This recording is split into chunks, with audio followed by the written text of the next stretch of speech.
வணக்கம். முக்கிய செய்திகள். சென்னையில் பைக்கிற்கு 5 ரூபாய், காருக்கு 20 ரூபாய் பார்க்கிங்கிற்கு வந்தது புதிய நடைமுறை. விரிவாக பார்க்கலாம். சென்னையில் மெரினா கடற்கரை, charge Town, Ratan Bazaar, Anna Nagar, NLC, Bose road, Besant நகர், நொங்கம்பாக்கம், Kader Nawaz Khan road, Purasaiwakkam, Thyagaraya Nagar, GN Chetty road, Mylapore, Teppakulam, Chetpet, Nicholas road ஆகிய இடங்களில் வாகன நிறுத்த கட்டணம் வசூலிக்கப்படுகிறது. இதில் மிகப்பெரிய முறைகேடு நடப்பதாக குற்றச்சாட்டுகள் எழுந்துள்ளது. இதையடுத்து மாநகராட்சி புதிய நடைமுறையை அறிவித்துள்ளது. சென்னை மெரினாவில் வாகன நிறுத்த கட்டணத்தை தமிழ்நாடு அரசு நிறுவனமான தமிழ்நாடு முன்னாள் படைவீரர் கழக பணியாளர்கள் மேற்கொண்டு வருகிறார்கள். ஆனால் உண்மையில் சென்னையில் கடந்த ஆண்டு டிசம்பர் மாதமே டெக்ஸோவின் ஒப்பந்தம் காலாவதியாகி விட்டது. ஆனால் ஒப்பந்தம் காலாவதியான பின்னரும் வாகனங்களுக்கு கட்டணம் வசூலித்து வருகிறதாம் டெக்ஸோ. இது பற்றி ஆங்கில ஊடகம் ஒன்று அண்மையில் செய்தியும் வெளியிட்டது.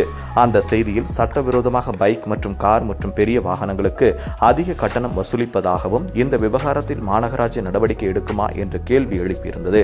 பல்வேறு சமூக ஆர்வலர்களும் மாநகராட்சி ஒப்பந்தம் முடிந்த பின்னர் டெக்ஸோ கட்டணம் வசூலிப்பது தவறு என்றும் முறைகேட்டிற்கே வழிவகுக்கும் என்றும் புகார்கள் கூறினார்கள். இந்நிலையில் சென்னை மாநகராட்சி ஆணையர் குமரகுருபரன் குறிப்பிட்ட செய்தி நிறுவனத்திடம் டெக்ஸோவின் ஒப்பந்தம் கடந்த 2024ஆம் ஆண்டு டிசம்பரிலேயே காலாவதியாகிவிட்டதாக கூறியிருக்கிறார். எனினும் டிசம்பர் வரை மாநகராட்சிக்கு 1.75 கோடி வருவாய் கிடைத்தால் தொடர்ந்து கட்டணம் வசூலிக்க வாய்மொழி உத்தரவு வழங்கினாராம். டெக்ஸோ ஒரு அரசு நிறுவனம் என்றும் ஒப்பந்தம் இறுதியாகும் வரை வசூலிக்க அனுமதி அளித்துள்ளதாகவும் ஆணையர் குமரகுருபரன் விளக்கம் அளித்துள்ளார். சில இடங்களில் தங்கள் ஊழியர்கள் அதிக விலைக்கு சட்டவிரோதமாக பார்க்கிங் கட்டணம் வசூலித்தது தொடர்பாக சென்னை மாநகராட்சி தமிழ்நாடு முன்னாள் படைவீரர் கழகத்திடம் விளக்கம் அளிக்குமாறு நோட்டீஸ் அனுப்பியுள்ளதாம். இதனிடையே முறையான டெண்டர்கள் இல்லாமல் இதுபோன்ற பணிகளை அனுமதிப்பது சட்டவிரோத செயல்களை சாதாரண விஷயமாகிவிடும் என்றும் சட்டவிரோதமாக பணம் வசூலித்த நபர்கள் மீது மாநகராட்சி போலீஸ் புகார்களை பதிவு செய்ய வேண்டும், டெக்ஸோ மேற்பார்வையாளர்கள் மற்றும் மேலாளர்கள் மீது வழக்கு பதிவு செய்ய வேண்டும் என்றும் கோரிக்கை எழுந்துள்ளது. இந்த விவகாரம் சர்ச்சையான நிலையில் சென்னை மாநகராட்சி விளக்கம் அளித்துள்ளது.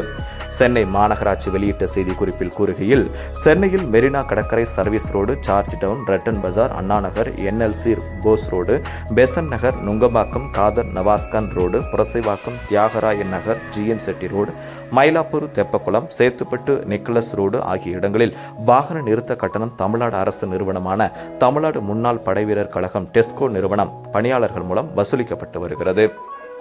1 மணி நேரத்துக்கு இருசக்கர வாகனத்துக்கு ரூபாய் 5, கார்களுக்கு ரூபாய் 20, பஸ் மற்றும் வேன்களுக்கு ரூபாய் 60 கட்டணமாக வசூலிக்கப்படுகிறது. கையடக்க கருவி மூலமாக டிஜிட்டல் பண பரிவர்த்தனையின் மூலமாக வாகன நிறுத்த கட்டணம் வசூல் செய்யப்பட்டு கட்டண தொகை நேரடியாக வங்கி கணக்கில் வரவு வைக்கப்படுகிறது.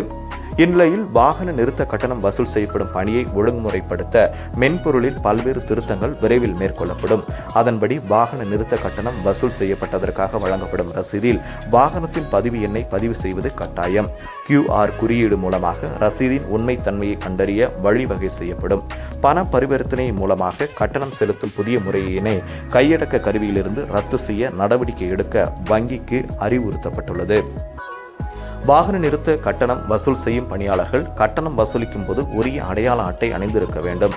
சென்னை மாநகராட்சி மற்றும் டெக்ஸ்கோ சின்னம் பொறிக்கப்பட்ட மேலங்கை அணிந்திருக்க வேண்டும். பொதுமக்கள் வாகன நிறுத்த கட்டணம் செலுத்தும் போது பணத்துக்கு பதிலாக டிஜிட்டல் வழியாக மட்டுமே கட்டணம் செலுத்த வேண்டும். வாகன நிறுத்த கட்டணம் வசூல் தொடர்பாக 1913 என்ற தொலைபேசி எண்ணில் புகார் தெரிவிக்கலாம். இவ்வாறு அதில் கூறப்பட்டுள்ளது. நேயர்களே, இந்த தகவல் உங்களுக்கு பிடிச்சிருந்துச்சுன்னா மறக்காம ஷேர் பண்ணுங்க, லைக் பண்ணுங்க, சப்ஸ்கிரைப் பண்ணுங்க. நன்றி, வணக்கம்.